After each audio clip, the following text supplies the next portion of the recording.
Good morning, students.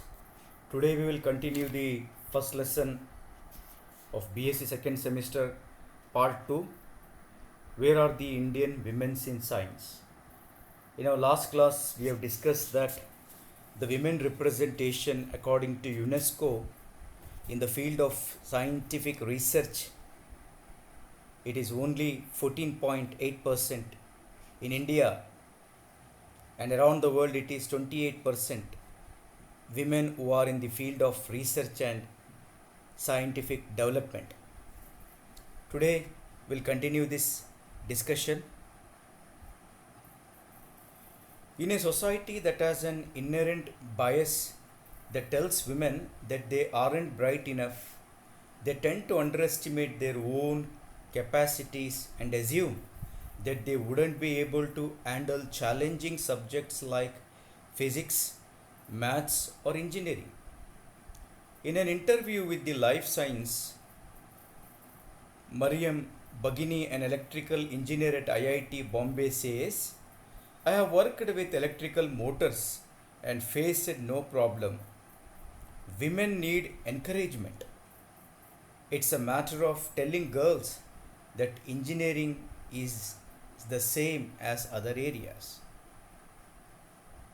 About a decade ago, former Harvard president Lawrence Summers, he tries to explain the gender gap by pointing out that men and women are wired differently because, as several examples in Indian political system point out, when there exists sexism, there exist men in power who will try to justify it instead of figuring out ways to do something about it.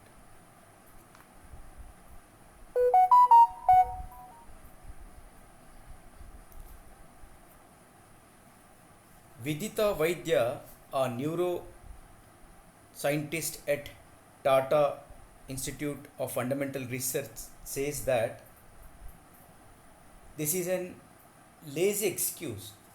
In another interview with the Life of Science, she says, you can't use this meritocracy debate. Are you telling me genetically we are incapable? Clearly, we are not. The brain is clearly capable of performing irrespective of gender. I think it's reflective of the patriarchal society. It's not true to think that science is not patriarchal because science is practiced by people and people are conditioned that way.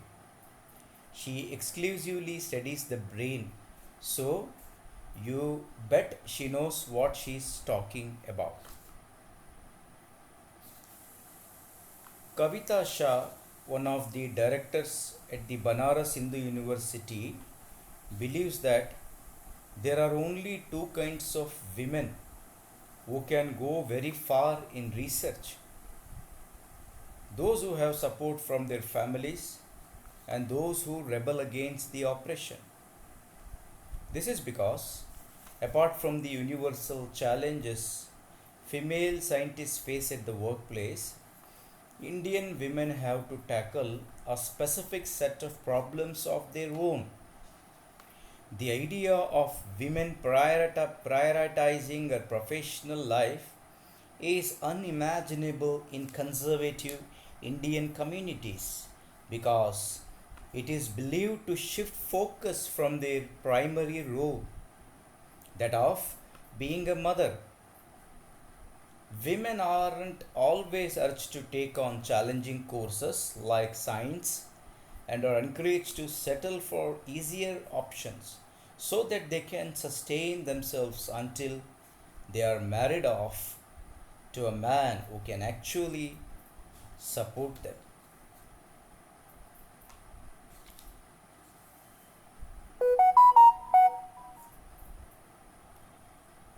The scientific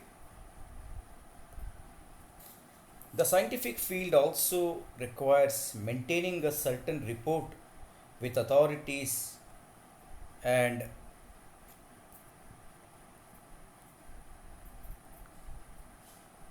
with authorities